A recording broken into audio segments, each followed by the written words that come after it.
For nearly 5 decades, Graceland stood frozen in time, honoring Elvis Presley, the king of rock and roll. Wait, what if I told you that Elvis Presley's attic has been locked away for nearly half a century, and when it was finally opened, someone was inside? Not something. Someone. Who they found up there has fans and family speechless. And no, it's not what you think. So buckle in, because what's hiding in Graceland's shadows might just change how you see the king forever. You'll want to see this all the way through. It all began on a breezy spring morning in 1957. Elvis, just 22 and already the biggest name in American music, drove up to the gates of a stately white mansion nestled on the edge of Memphis. The property cost $12,500. A fortune then, nearly $1 million today. But the name on the stone columns already had meaning. Graceland. Elvis didn't change a thing. It sounded just right. It wasn't just another house. It would become a living part of him. Nearly 14 acres stretched out behind it, filled with horses, barns, and one wildly mischievous companion, a chimpanzee named Scatter, dressed in tiny tailored clothes, crashing parties and pulling pranks, like he was the king's alter ego let loose. Scatter wasn't just a pet. He was a symbol of the untamed side of Elvis that the world only glimpsed. But even the wildest hearts need quiet, and by 1964, as Beatlemania erupted across America, Elvis built a tranquil space in the backyard, the meditation garden. White columns framed the silence, flowers bloomed in perfect rows, and fountains whispered peace. This was where Elvis went to escape, to breathe without cameras, to remember who he was before the crowds. Few knew this Elvis, the reflective, almost poetic man who could be still for hours, letting the noise of fame melt away. Graceland became a playground of opposites. While one room resembled a Hawaiian jungle, with green shag carpet on every surface and furniture that looked flown in from the tropics, another was built for obsession. His basement TV room could stream 3 shows at once, a luxury that amazed visitors in the 60s. There was also the racquetball court, with a piano standing at the edge of the court. It was here, just hours before his final breath, that Elvis sat and played his last melody. A haunting, quiet moment no one knew would be his farewell. August 16, 1977, changed everything. Elvis Presley died upstairs at Graceland. Just like that, the man became a myth. But Graceland didn't fade with him. It became sacred ground. Crowds gathered by the tens of thousands, flowing into Memphis like pilgrims. Some sobbed, others stood silently, unable to believe the king was gone. Inside, his body lay dressed in a white suit and blue shirt, an image forever etched into the memory of those who saw him. 17 white Cadillacs led his funeral procession 2 days later, weaving through the streets as icons like James Brown and Priscilla Presley mourned behind the tinted windows. 9-year-old Lisa Marie clutched her father's hand one last time. The man the world adored was laid to rest beside his beloved mother, Gladys. But grief wasn't enough to stop what came next. Just days later, intruders broke into the cemetery under cover of night, trying to steal Elvis's coffin. Though they failed, the message was chilling. His fame was too big for even death to silence. Vernon Presley, devastated and fearing more desecration, arranged a secret midnight reburial. Elvis and Gladys were quietly moved to the meditation garden, the same haven he had created to escape the chaos. From that moment, Graceland changed again. No longer just a home or a museum, it became a fortress. Alarms, guards, surveillance, and one place in particular became absolutely off-limits: the second floor and the attic above. The official line was always the same: privacy. Elvis's bedroom and the bathroom where he died were sealed, the family saying it was a matter of respect. But as years passed, whispers replaced explanations. Why was it still closed? What was really being protected? When Graceland opened to the public in 1982 after Vernon's passing, fans got to walk through much of the house. They saw the kitchen where Elvis made his iconic peanut butter and banana sandwiches. They stood in the living room beneath stained glass peacocks. They visited the meditation garden where Elvis now rested. But that staircase leading to the second floor remained cordoned off. The attic stayed locked. Presidents, prime ministers, even celebrities. No one was allowed up there. And the response never changed. The upstairs is private, but that locked attic didn't just hold physical secrets, it cast shadows over the truth of Elvis's final hours. On that August day in 1977, the house was cloaked in its usual late afternoon stillness. Elvis had adopted a nocturnal rhythm, sleeping most of the day, staying up through the night. His girlfriend Ginger Alden woke around 2 p.m., assuming he was still asleep. But something felt different. The silence wasn't right. Around 2:30, she knocked on the bathroom door. No reply. She opened it, and what she saw changed everything. Elvis was collapsed on the floor, motionless. She screamed for help. Joe Esposito, his loyal road manager, rushed upstairs and began CPR as an ambulance raced toward Graceland. But by 3:30 p.m., the king was declared gone. That evening, Dr. Jerry Francisco gave the public a neatly wrapped explanation. Cardiac arrhythmia. Natural causes. End of story. But behind closed doors, suspicions grew.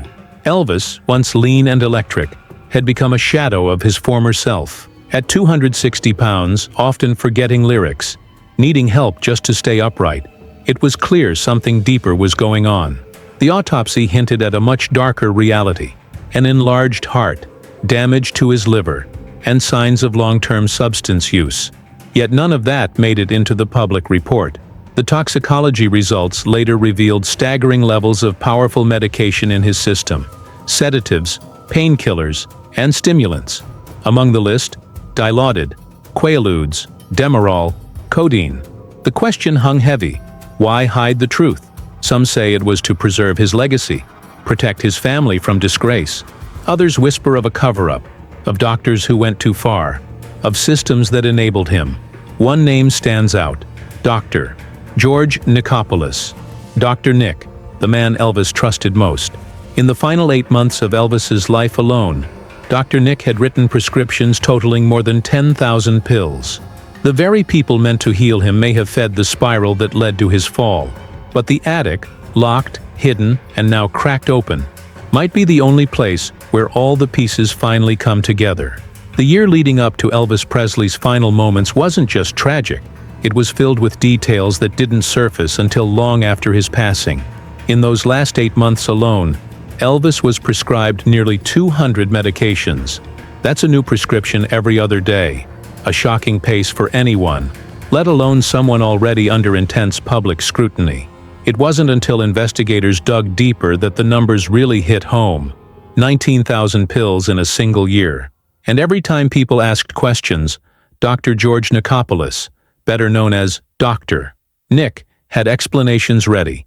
He pointed to real illnesses: lingering pain from a head injury in the army, worsening glaucoma, and a chronic digestive disorder. According to him, those medications weren't optional. They were essential. But the reasoning didn't stop there.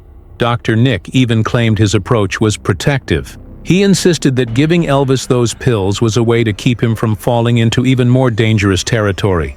"If I hadn't done it," he said, "he would have gotten them from someone far worse." That logic might have seemed reasonable to some at the time.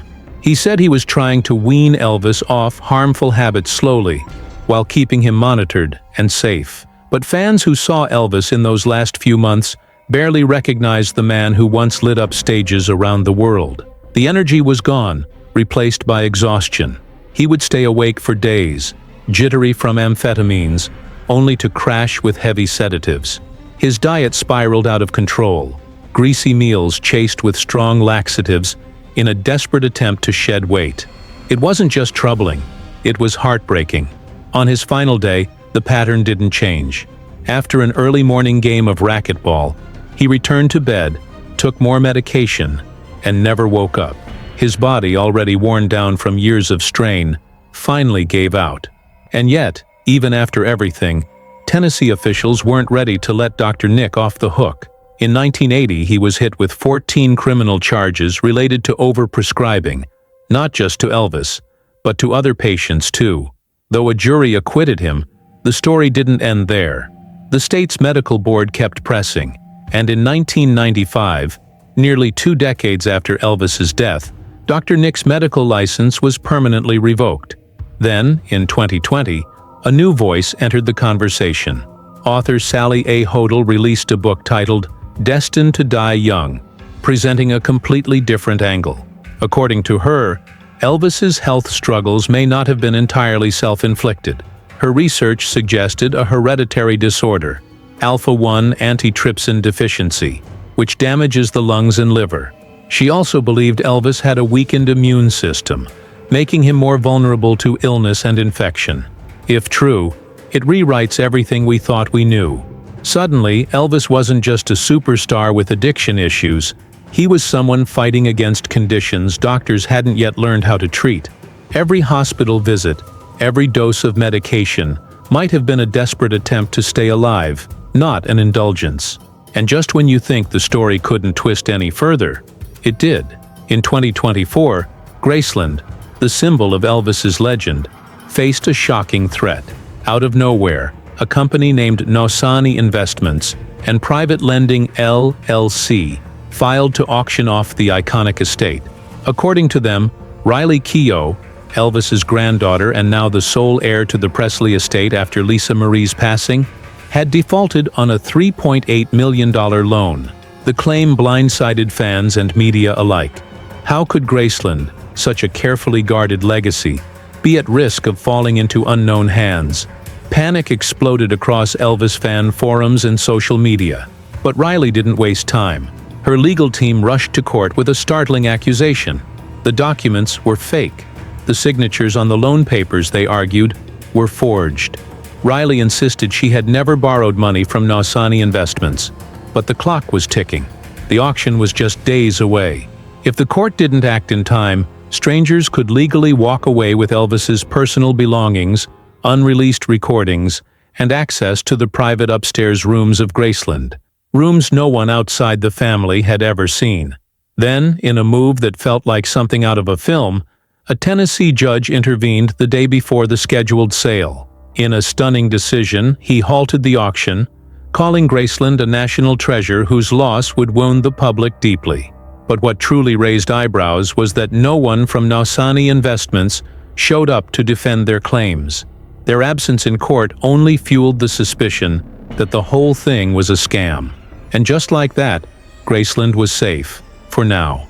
But this eerie chapter wasn't the first to shroud Graceland in mystery. Since Elvis's death in 1977, fans have clung to an idea too strange to die, that Elvis never really left. The first supposed sighting happened within hours of his passing. A man resembling Elvis, using the name John Burroughs, was said to have boarded a flight to Argentina. Weeks later, a woman claimed the king himself served her at a Burger King in Michigan. She swore she recognized his voice when he asked if she wanted extra cheese. The sightings only grew. Elvis at a gas station in Oklahoma, Elvis shopping in Missouri, Elvis, in disguise, at a concert in Nashville. The rumors spread so wildly that by 1988, a tabloid even created an Elvis watch section to keep track of them all. Some claimed he was helping the FBI take down criminal networks. Others believed he simply vanished to escape fame. A few thought he had wanted to disappear to live quietly during his final days. Theories also circled around his funeral. People were disturbed by the closed casket and puzzled that his middle name, usually spelled Aaron, appeared on his gravestone as Aaron. Was it just a mistake or something more? And then the internet took over. In the early 2000s, entire websites dedicated themselves to proving Elvis was alive. YouTube sleuths compared his voice to preachers like Bob Joyce, whose singing bore a haunting resemblance to the king. Even today, in 2025, message boards light up with debates about whether Elvis is still alive, perhaps living quietly under a new identity. Some say he even visits Graceland now and then, dressed just differently enough not to be noticed. But behind every wild rumor is a quieter, more painful truth. Elvis's death might have been preventable. The people around him could have stepped in. They could have prioritized his health over his fame. Instead, the legend consumed the man. And in the confusion, the real reasons behind his struggles were buried, possibly for good. So when the court stopped the Graceland sale, Riley Keough made a decision that sent chills through the Presley legacy. She chose to do something no one in her family had ever done. She gave permission to open the Graceland attic, a place untouched since 1977. What was hidden in that forgotten space for nearly 50 years? On a cold morning in January 2025, a team of archivists wearing white gloves and carrying reverence in every step climbed into the silence. The lock creaked, the key turned, and as the door opened, the past finally started to speak. The creak of that attic door was more than just the sound of old hinges. It felt like history exhaling. As the light filtered into the untouched room, every step forward was like walking deeper into Elvis's soul. For nearly 50 years, this space had waited, frozen in time, sealed off from the chaos of the world below. What lay inside wasn't merely a collection of memories. It was a carefully preserved confession, pieced together with items so personal they could change the way the world remembers him. Nothing was flashy. No rhinestones or grand theatrics. Just plain wooden walls, a running air conditioner humming softly, and boxes labeled by Elvis himself, each title whispering a part of his story. But one box stood apart, dated 1977 and marked only after. It immediately unsettled everyone who saw it. What had he left in there, knowing it would be opened only after he was gone? From a worn-out teddy bear lovingly patched with pieces of his mother's clothes, to his mother's Bible filled with handwritten notes and highlighted verses, it became clear Elvis wasn't just preserving items, he was preserving feelings. Every box was like peeling back another layer of the man behind the legend. A yearbook signed by classmates who once teased him. A leather jacket tucked away with a note that read, "Wear this when you need to disappear." It didn't just reveal the glitz of a star. It showed the isolation, the longing, and the escape routes he crafted to feel human again. One jacket, one message, one desperate attempt to stay grounded in a world that had lifted him too high too fast. The Vegas box shook the team. Among the sequins and stage remnants was a sealed report, a warning that came too late. Confidential, stamped across the top in red, a doctor's note from 1974 warned of severe health concerns. But Elvis kept going. He kept singing. He didn't slow down. Perhaps he couldn't. Perhaps he knew he was racing against time. And maybe, just maybe, he wanted to leave everything on the stage before the final curtain fell. Then came the reels. Dust-covered tapes with scrawled labels like Practice 76 and Unreleased, Private. The room fell silent as one particular tape played, a raw version of Unchained Melody, stripped of everything but his voice. You could hear every breath, every tremble, every emotion. It was like listening to a goodbye letter disguised as a melody. It wasn't perfect, but it was real, and that's what made it unforgettable.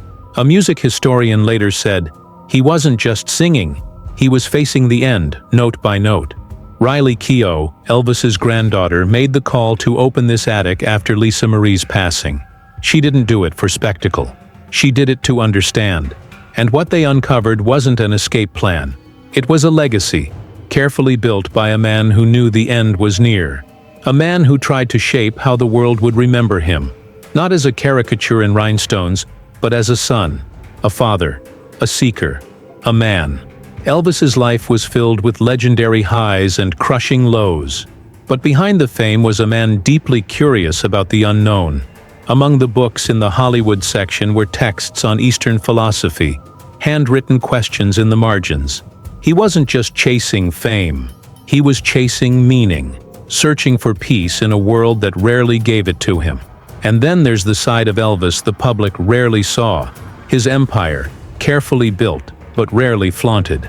His lifestyle was one of immense luxury, though often understated in comparison to today's stars. At one point, Elvis owned a fleet of Cadillac cars, including the iconic pink one gifted to his mother. He wore high-end Omega watches and famously gave them away to friends and fans. His real estate included the massive Graceland estate and other properties in Palm Springs and Beverly Hills. He had a private jet named Lisa Marie, complete with a gold-plated bathroom and velvet seats. He made sharp investments in music publishing, which helped him maintain wealth despite lavish spending. Over time, he protected his image with extensive insurance coverage, health, assets, and even voice insurance for performances. The biggest lesson? Elvis knew that longevity in entertainment wasn't just about talent. It was about owning your story, your rights, and your name. He taught us that wealth without purpose is hollow, and fame without boundaries is a prison. And maybe that's the magic of Elvis Presley. Long after the music fades, long after the applause dies down, his story keeps playing, just like that quiet tape, crackling through the years, still singing even when no one's listening. Because some voices, some truths, and some legacies were never meant to be buried. They were meant to be found. And that's the wild truth hidden in Elvis's attic. Smash that like button, drop your theories in the comments, and hit subscribe. Because the king may be gone, but his secrets aren't.